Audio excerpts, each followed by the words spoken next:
आज जो हम पढ़ने वाले हैं वो है oxidative phosphorylation. And oxidative phosphorylation का ही दूसरा नाम क्या होता है? Electron transport system.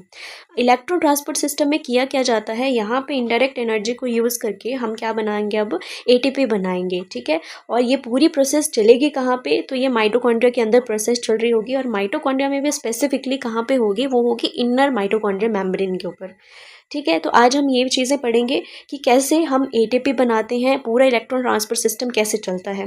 तो मैंने बोला यहाँ पे क्या करेंगे, इनडायरेक्ट एनर्जी को यूज़ करेंगे, राइट। इनडायरेक्ट एनर्जी किस फॉर्म में होती है? तो वो होती है रिड्यूस्ड कोएंजाइम के फॉर्म में। और ये जो रिड्यूस कोएंजाइम के फॉर्म में है होगी एनर्जी, वो आप ऐसे भी बोल सकते हो, या तो वो NADH2 के फॉर्म में होगी, या तो वो किस फॉर्म में होगी, FADH2 के फॉर्म में। तो आपने देखा होगा जब क्रेब्स साइकिल चलता है तो वहाँ पे ये दोनों प्रोडक्ट बन रहे होते हैं, FADH2 भी बन रहा होता है, NADH2 भी बन रहा होता है। तो होता क्या है, तो यहाँ पे ये जो NADH2 है, यहीं पे क्या होती है, इसकी ऑक्सीडेशन होती है। और NADH2 किस में कन्वर्ट होता है? वो कन्वर्ट होता है NAD के फॉर्म में, या NAD पॉजिटिव, और यहाँ से ही निकलते हैं 2 हाइड्रोजन, राइट, और यहाँ से ही निकलते हैं 2 इलेक्ट्रॉन। ठीक है, क्या हो रहा है यहाँ पे, NADH2 का क्या हो रहा है, ऑक्सीडेशन हो रहा है। यहाँ पे इलेक्ट्रॉन ट्रांसपोर्ट चेन चलेगी जब, या इलेक्ट्रॉन ट्रांसपोर्ट सिस्टम चलेगा, तब क्या होगा, एक तो NAD पॉजिटिव बनेगा, एक बनेगा 2 हाइड्रोजन, और यहाँ पे बनेंगे 2 इलेक्ट्रॉन। ये जो 2 हाइड्रोजन बनेंगे, यहाँ से हम क्या बनाएंगे, यहीं से होता है ATP का फॉर्मेशन। तो यहाँ पे क्या होगा, फॉर्मेशन ऑफ ATP। तो इन्हीं हाइड्रोजन, इन्हीं प्रोटॉन को हम क्या करेंगे, आगे यूज़ करके क्या बनाएंगे, ATP बनाएंगे। और यहाँ पे ये जो 2 इलेक्ट्रॉन बन रहे हैं, या 2 इलेक्ट्रॉन जब ऑक्सीडेशन से बनते हैं तो वो कहाँ जाते हैं, तो ये किसके पास जाएंगे, हाफ मॉलिक्यूल ऑफ ऑक्सीजन के पास जाएंगे। और ऑक्सीजन के पास जाने के बाद यहाँ पे क्या होगा, यहाँ पे होगा फॉर्मेशन ऑफ वाटर। क्या होगा, फॉर्मेशन ऑफ वाटर। तो 2 चीज़ें क्या बन रही है इलेक्ट्रॉन ट्रांसपोर्ट सिस्टम से, एक तो ATP बन रहा है, राइट, और एक क्या बन रहा है, हमारा वाटर। तो हाइड्रोजन से बनता है जो हमारे प्रोटॉन पंप किए जाते हैं ना, इंटर माइटोकॉन्ड्रियल स्पेस में जो पंप किए जाते हैं प्रोटॉन। अभी हम पूरी प्रोसेस देखेंगे कैसे क्या होता है। तो अभी फिलहाल आपको ये पता होना चाहिए कि 2 हाइड्रोजन से क्या बनता है, ATP बनते हैं, फॉर्मेशन ऑफ ATP होता है। और जो हमारा 2 इलेक्ट्रॉन रिलीज होता है ड्यूरिंग द ऑक्सीडेशन प्रोसेस, तो वहाँ पे क्या होता है, फॉर्मेशन ऑफ वाटर। तो लास्ट इलेक्ट्रॉन जो होता है वो कौन एक्सेप्ट करता है, तो वो करता है ऑक्सीजन। इसीलिए इसको क्या बोला जाता है, इसी पूरी प्रोसेस को टर्मिनल रिएक्शन भी बोला जाता है। ठीक है, क्या बोला जाता है, टर्मिनल रिएक्शन। और आपसे कई बार पेपर में पूछ भी लिया जाता है कि लास्ट में जो इलेक्ट्रॉन किसके पास जाते हैं, तो वो जाते हैं ऑक्सीजन मॉलिक्यूल के पास। इतनी सी बात आपको क्लियर हो गई। अब थोड़ा सा इसके बारे में डिटेल में पढ़ लेते हैं कि कैसे हो रहा है, कैसे इलेक्ट्रॉन ट्रांसपोर्ट सिस्टम कहाँ पे चलता है, कैसे पूरी प्रोसेस होती है। सो ETS, इलेक्ट्रॉन ट्रांसपोर्ट सिस्टम।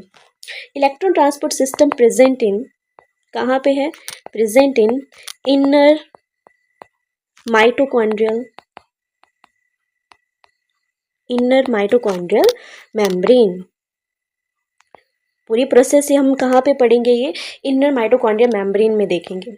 ठीक है, और यहाँ पे मैंने आपको बोला कि जो फाइनल इलेक्ट्रॉन एक्सेप्टर होता है वो कौन होता है, final electron acceptor is oxygen. और ऑक्सीजन के पास अगर फाइनल इलेक्ट्रॉन चला जाता है तो वो किस में कन्वर्ट हो रहा होता है, तो वो कन्वर्ट हो जाता है फिर वाटर में। ठीक है, तो 2 इलेक्ट्रॉन से हमारा वाटर का प्रोडक्शन होता है। इलेक्ट्रॉन ट्रांसपोर्ट सिस्टम में कितने कॉम्प्लेक्सेस काम कर रहे होते हैं, तो यहाँ पे 5 कॉम्प्लेक्स काम कर रहे होते हैं। तो लिख लेते हैं कॉम्प्लेक्सेस। तो complexes of electron transport system. So first आते हैं कॉम्प्लेक्स नंबर 1, कॉम्प्लेक्स 1। ठीक है, कॉम्प्लेक्स 1 क्या है, इसी का दूसरा नाम होता है NADH2 dehydrogenase complex, dehydrogenase complex. तो ये है हमारा कॉम्प्लेक्स नंबर 1।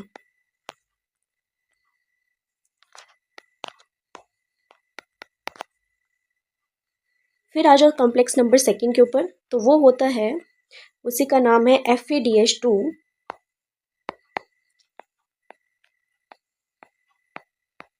कॉम्प्लेक्स नंबर 2 उसी को बोलोगे FADH2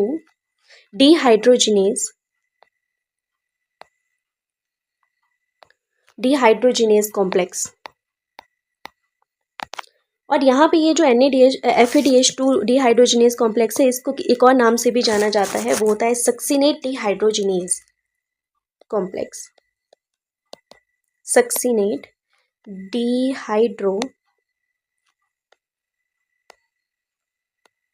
डिहाइड्रोजिनेज कॉम्प्लेक्स। तो कई बार आपसे ये वाला नाम पूछ लिया जाता है, कई बार सक्सिनेट डिहाइड्रोजिनेज कॉम्प्लेक्स वाला नाम पूछ लिया जाता है। क्लियर। फिर आ जाओ थर्ड कॉम्प्लेक्स के ऊपर, कॉम्प्लेक्स नंबर थर्ड। तो कॉम्प्लेक्स नंबर थर्ड का नाम होता है cytochrome C reductase. Cytochrome C reductase,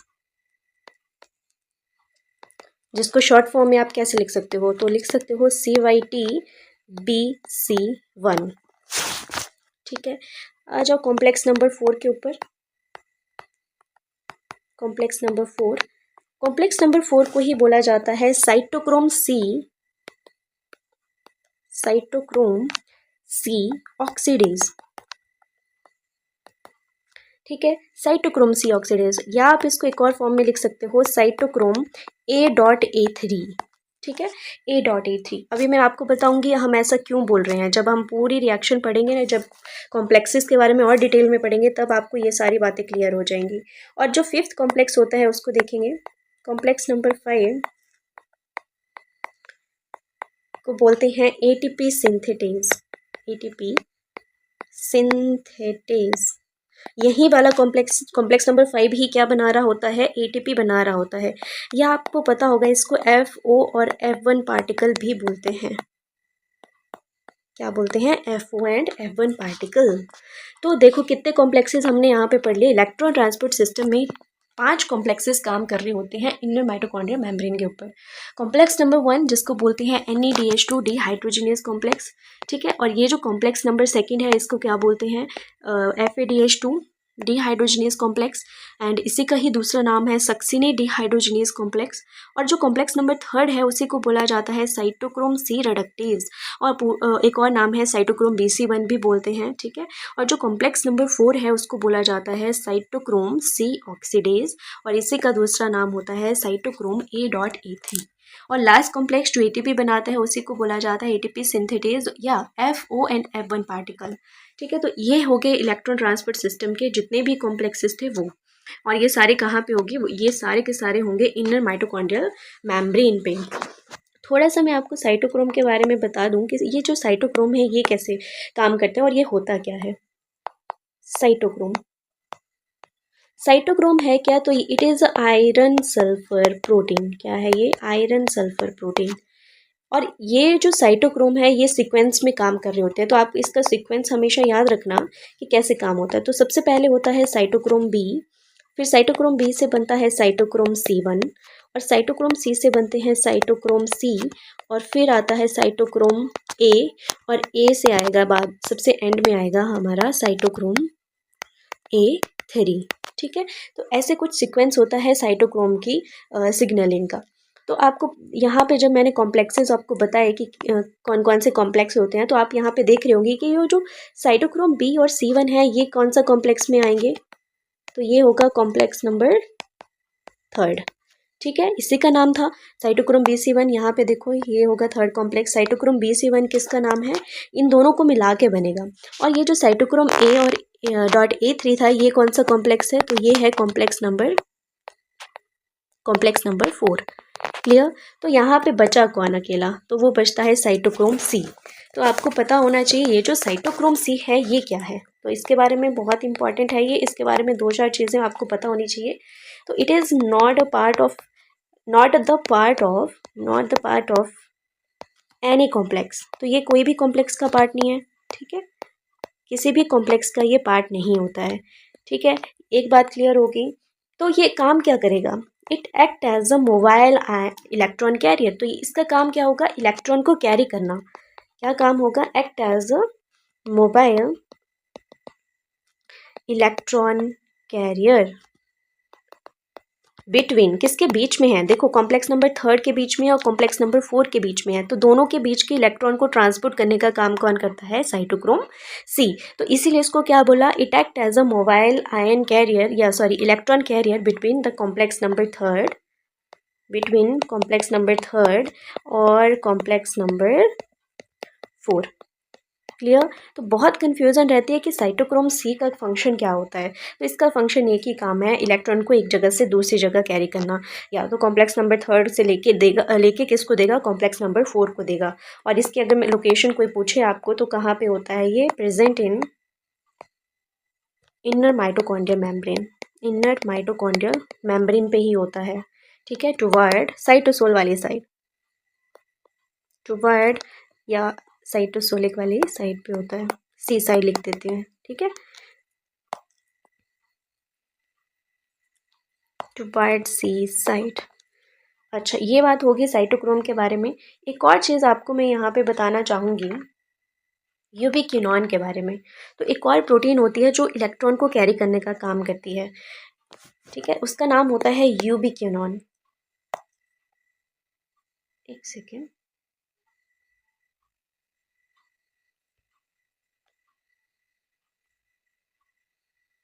क्या नाम होता है उसका, यूबिक्विनॉन।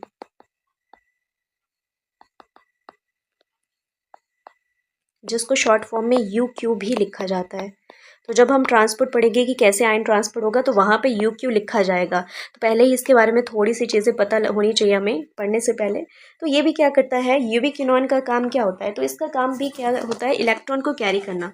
तो कहाँ से कहाँ को कैरी करेगा, कॉम्प्लेक्स नंबर 1 से लेगा, 2 से भी लेगा इलेक्ट्रॉन को और कॉम्प्लेक्स नंबर 3 को दे देगा। तो आप इसके बारे में लिख सकते हो, it is a mobile electron career. ठीक है, it is a mobile electron career. क्या करेगा, can receive electrons from complex 1 and 2 both. तो दोनों कॉम्प्लेक्स से, कॉम्प्लेक्स नंबर 1 से भी इलेक्ट्रॉन को लेगा और कॉम्प्लेक्स नंबर 2 से भी इलेक्ट्रॉन को कैरी करेगा। ठीक है, और किसको भेज देगा फिर आगे, अगले वाले कॉम्प्लेक्स को भेज देगा, मतलब कॉम्प्लेक्स नंबर 3 को भेज देगा। तो कुछ इस तरह से ये दोनों जो हैं, साइटोक्रोम सी और यूबिक्विनॉन, दोनों ही क्या है, मोबाइल इलेक्ट्रॉन कैरियर है। ठीक है, साइटोक्रोम के बारे में याद रखना, ये इलेक्ट्रॉन इसको देता है, कॉम्प्लेक्स नंबर 3 से पकड़ेगा इलेक्ट्रॉन, यहाँ से यहाँ को आगे से आगे ट्रांसपोर्ट करेगा, तो यही करेगा ट्रांसपोर्ट इलेक्ट्रॉन का। यूबिक्विनॉन का फंक्शन होता है कि कॉम्प्लेक्स नंबर 1 और 2 से इलेक्ट्रॉन लेना और कॉम्प्लेक्स नंबर 3 को भेजना। ठीक है, तो दोनों ही इंपॉर्टेंट है, इनके बारे में थोड़ा बहुत आपको पता होना चाहिए। तो देखो कैसे काम होता है, मान लो ये है हमारा, यहाँ पे डायग्रामेटिकली समझ लेते हैं कैसे काम हो रहा है।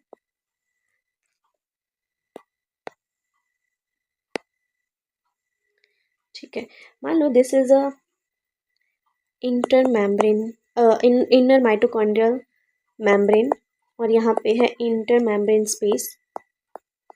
ठीक है, और इसके बाहर ऊपर तो आउटर मेम्ब्रेन भी होगी। ठीक है, बट फिलहाल आपको मैं जस्ट इनर मेम्ब्रेन के कॉम्प्लेक्सेस कहाँ पे होते हैं वो बता रही हूँ।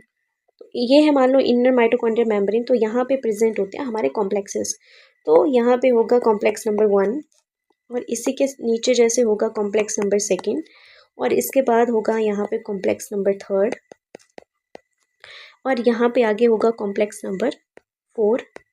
ठीक है, और यहाँ पे ये जो लास्ट वाला कॉम्प्लेक्स है उस जिसको हमने एटीपी सिंथेज बोला, वो इस तरह से प्रेजेंट होता है लास्ट में। यहाँ पे ये जो अंदर मेम्ब्रेन में जो धंसा हुआ पार्ट होता है उसको FO बोला जाता है, और यहाँ पे जो बाहर मैट्रिक्स वाली साइड है, ये वाली साइड कौन सी है, मैट्रिक्स। ठीक है, ये वाली साइड मैट्रिक्स है, तो मैट्रिक वाली साइड पे आपको क्या दिखेगा, F1 पार्टिकल दिखेगा। ठीक है, तो और FO जो होता है वो स्पेस में, जो मेम्ब्रेन होता है इंटर मेम्ब्रेन स्पेस में धंसा हुआ होता है। अब देखो कैसे काम हो रहा है, जो कॉम्प्लेक्स नंबर 1 होता है वहाँ पे उसका नाम ही मैंने आपको क्या बोला, NADH2। ठीक है, ये किस में कन्वर्ट होता है, Na D पॉजिटिव में।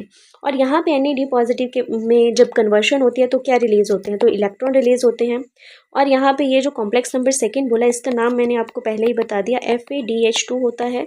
ठीक है, ये भी किस में कन्वर्ट हो रहा है, FAD में कन्वर्ट हो रहा है, राइट। और यहाँ से इनके भी ब्रेकडाउन से क्या रिलीज़ हो रहा होगा, इलेक्ट्रॉन रिलीज़ हो रहे होंगे।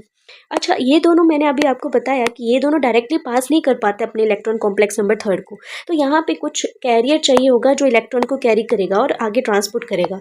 तो वो कौन सा होता है, तो यहाँ पे मैंने आपको बोला यहाँ पे प्रेजेंट होगा वो यूबिक्विनॉन, राइट। यूबिक्विनॉन का फंक्शन क्या होता है, इलेक्ट्रॉन को कॉम्प्लेक्स नंबर 1 से भी लेना और कॉम्प्लेक्स नंबर सेकंड से भी लेना, ठीक है। और यूबिक्विनॉन ही क्या करेगा, आगे इलेक्ट्रॉन को ट्रांसपोर्ट करेगा कॉम्प्लेक्स नंबर थर्ड में।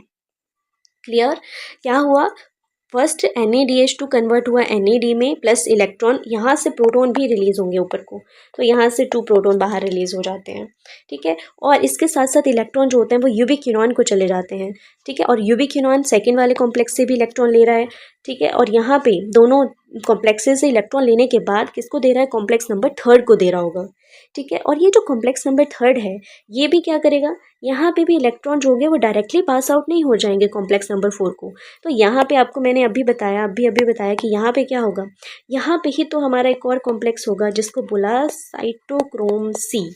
कौन सा है ये complex, this is a cytochrome C, जो क्या करेगा, इलेक्ट्रॉन को लेगा और किसको देगा, ये देगा फिर कॉम्प्लेक्स नंबर 4 को, ठीक है। तो यहाँ से 3 के बाद डायरेक्टली 4 को नहीं जा रहे, तो कहाँ को जा रहे हैं, इलेक्ट्रॉन जाते हैं साइटोक्रोम C के पास, और साइटोक्रोम C ही आगे किसको ट्रांसपोर्ट कर रहा होता है, इलेक्ट्रॉन, वो कर रहा होता है कॉम्प्लेक्स नंबर 4 को। और आपको यहाँ पे दिख रहा होगा, आपको मैंने पहले भी बताया, जो लास्ट में जब इलेक्ट्रॉन किसके पास जाते हैं तो कॉम्प्लेक्स नंबर 4 पे जाते हैं, और यहाँ पे ही तो क्या होता है, हाफ नंबर ऑफ ऑक्सीजन के पास जाते हैं।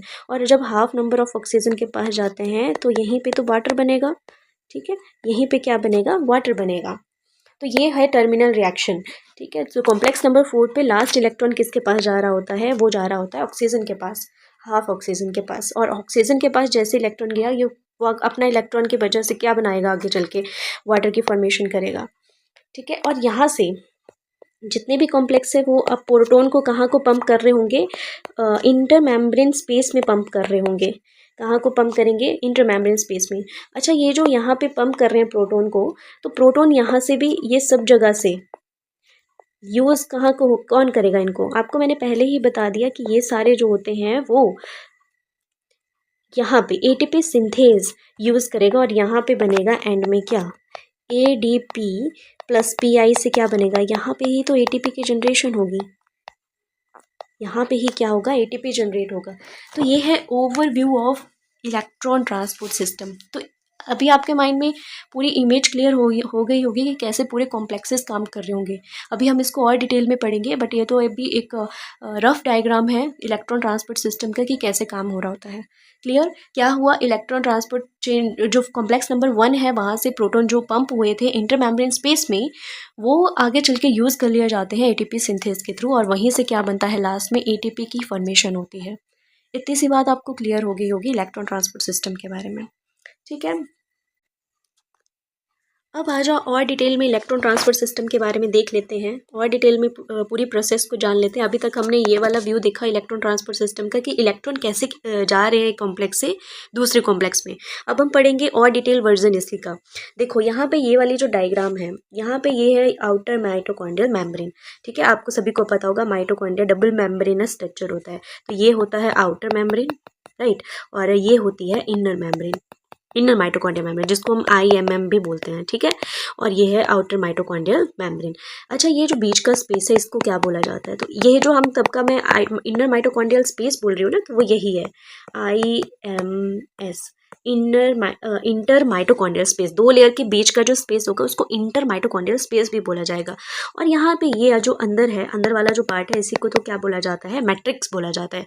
तो ये जो बड़े डायग्राम बनाए गए हैं ये कुछ इसी का एनलार्ज वर्जन बनाया गया है, ठीक है। इतनी सी बात आपको क्लियर होगी कि माइटोकॉन्ड्रिया में दो क्या होता है, डबल आउटर लेयर भी होती है, इनर लेयर भी होती है, और बीच में स्पेस भी प्रेजेंट होता है।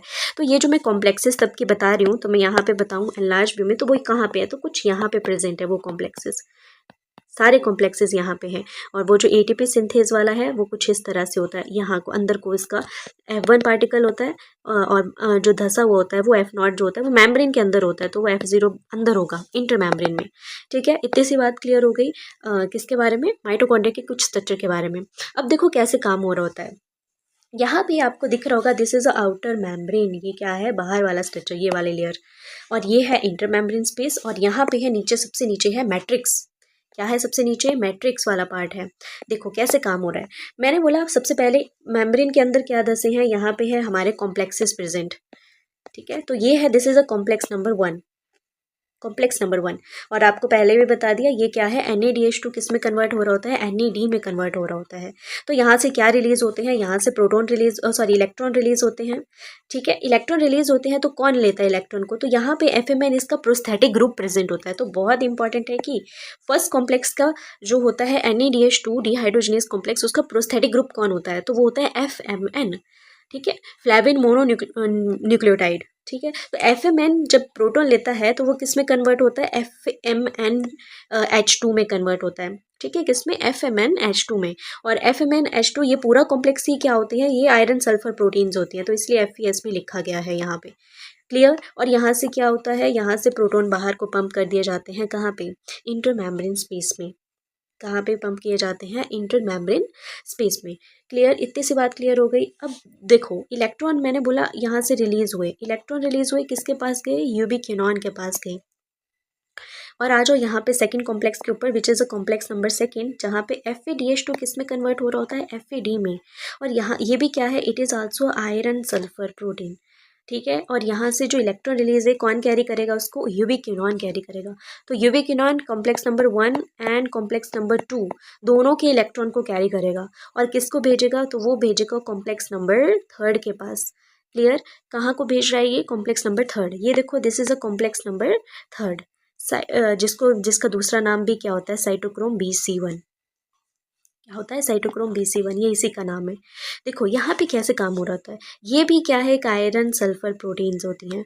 तो यहाँ पे क्या हो रहा होता है, यहाँ पे साइटोक्रोम B1 के पास जाता है पहला इलेक्ट्रॉन, फिर साइटोक्रोम B1 से बनता है साइटोक्रोम C। ये वही चेन है जो मैंने आपको पहले भी बताई, जहाँ पे साइटोक्रोम B आता है सबसे पहले, फिर साइटोक्रोम B के बाद आते हैं साइटोक्रोम C1, और फिर साइटोक्रोम C1 से C आता है, फिर आता है A, और फिर आता है A3। तो ये मैं आपको पहले ही बता चुकी हूँ पूरा सीक्वेंस, कैसे साइटोक्रोम का सीक्वेंस चलता है। तो B से कहाँ को गया इलेक्ट्रॉन, साइटोक्रोम C1 के पास। ठीक है, और C1 डायरेक्टली कॉम्प्लेक्स नंबर 4 को नहीं दे रहा होता, तो वो किसको देगा इलेक्ट्रॉन, तो वो देता है साइटोक्रोम C के पास। ठीक है, तो आपको मैंने बता दिया कि ये जो साइटोक्रोम C है, देखो ऊपर देखो यहाँ पे, ये जो साइटोक्रोम C है ये ही तो क्या करेगा, इलेक्ट्रॉन को कैरी करेगा, यही इलेक्ट्रॉन को कैरी करेगा और पास करेगा किसमें, कॉम्प्लेक्स नंबर 4 में। तो ये देखो दिस इज अ कैरियर, ये देगा, ये किसको देगा, कॉम्प्लेक्स नंबर 4 को देगा। तो वो कौन होता है कॉम्प्लेक्स नंबर 4, वही तो है हमारा A.A3 प्रोटीन। ठीक है, यही तो कॉम्प्लेक्स नंबर 4 है, तो इसी का नाम है। और कॉम्प्लेक्स नंबर 4 के खास बात ये है कि ये आयरन सल्फर प्रोटीन नहीं होती, तो इसके पास होते हैं कॉपर आयन। ये भी बहुत इंपॉर्टेंट है, वेरी वेरी इंपॉर्टेंट, कि कॉम्प्लेक्स नंबर 4 के पास क्या होता है, कॉपर प्रोटीन होती है, कॉपर प्रेजेंट होता है। बाकी सभी के पास आप देख रहे होंगे, यहाँ पे भी आयरन सल्फर है, यहाँ पे भी आयरन सल्फर है, और कॉम्प्लेक्स नंबर 3 के पास भी आयरन सल्फर कॉम्प्लेक्सेस होते हैं, बट इसके पास नहीं होता, इसके पास कॉपर होता है। क्लियर। और साइटोक्रोम A.A3 जो होता है वो अपना इलेक्ट्रॉन देते हैं हाफ ऑक्सीजन के पास, और हाफ ऑक्सीजन से बनता है वाटर। ठीक है, ये हो गई हमारी कॉम्प्लेक्सेस की बात। अब आ जाओ आगे, यहाँ पे ये जो जितने भी प्रोटॉन पंप किए गए कहाँ को, इंटर मेम्ब्रेन स्पेस में। ये देखो ये और ये और ये जितने भी हमारे प्रोटॉन पंप करे गए थे इंटर माइटोकॉन्ड्रियल स्पेस में, वो कहाँ पे जा रहे हैं, अब ये देखो कहाँ पे जा रहे हैं, ये जाएंगे ATP सिंथेज में, जो हमारा F0 और F1 पार्टिकल होता है ना, उसी के अंदर जाएंगे। और वहाँ से क्या बनेगा आगे चल के, यहीं से तो हमारा ATP बनेगा, राइट। ATP प्लस PI से क्या बनता है, ATP बनता है। तो तभी तो माइटोकॉन्ड्रिया को एक और नाम से भी जाना जाता है, आप सभी को पता होगा, क्या बोलते हैं इसको, power house of the cell, power house of the cell. किस लिए बोला, बिकॉज यहीं पे क्या होती है, ATP की प्रोडक्शन हो रही है, इसीलिए ये हो गया। एक और बहुत इंपॉर्टेंट कॉन्सेप्ट मैं यहाँ पे आपको क्लियर कर दूँ, पीएच का कॉन्सेप्ट। देखो आप सभी को पता होगा जहाँ पे हाई प्रोटॉन होते हैं, क्या होते हैं, हाई एच पॉजिटिव होते हैं, तो वहाँ को क्या बोला जाता है, तो पीएच यहाँ की क्या होगी, लो, और प्रोटॉन क्या होंगे, हाई। क्या होंगे, प्रोटॉन, प्रोटॉन हाई होंगे और पीएच क्या होगी, लो। क्लियर, इतनी सी बात क्लियर होगी। और जो हमारा मैट्रिक वाला साइट होगा वहाँ पे तो प्रोटॉन जितने भी होंगे वो सारे ऊपर को पंप करे जाएंगे, ठीक है। तो यहाँ पे proton as compare to the intermembrane space क्या होते हैं, लो होते हैं। तो यहाँ पे पीएच कैसी होगी, पीएच हाई होगी, सॉरी पीएच कैसी होगी, पीएच तो हाई होगी, लेकिन प्रोटॉन क्या होंगे, एच पॉजिटिव क्या होंगे, लो होंगे। क्लियर, ये दो कॉन्सेप्ट भी आपसे कई बार पूछ लिए जाते हैं, तो वो इसलिए पूछे जाते हैं ताकि आपका बेस क्लियर है कि नहीं है, ठीक है। तो इंटर मेम्ब्रेन स्पेस में जितने भी कॉम्प्लेक्सेस हैं वो प्रोटॉन को ऊपर को भेजते हैं, इसीलिए वहाँ पे हाई प्रोटॉन प्रेजेंट होते हैं, लेकिन और जो मैट्रिक वाली साइट होती है वहाँ पे लो हाइड्रोजन आयन प्रेजेंट होते हैं, ठीक है। तो ये है ओवरऑल हमारा इलेक्ट्रॉन ट्रांसपोर्ट सिस्टम, और इसके बारे में हाँ यही है। क्लियर, तो अगर आपने इतना भी पढ़ा तो आपका इलेक्ट्रॉन ट्रांसपोर्ट सिस्टम पूरा क्लियर हो जाएगा। और कभी टाइम लगा तो मैं आपको एफ ओ और F1 पार्टिकल के बारे में भी थोड़ा सा डिटेल में पढ़ा दूंगी, ठीक है।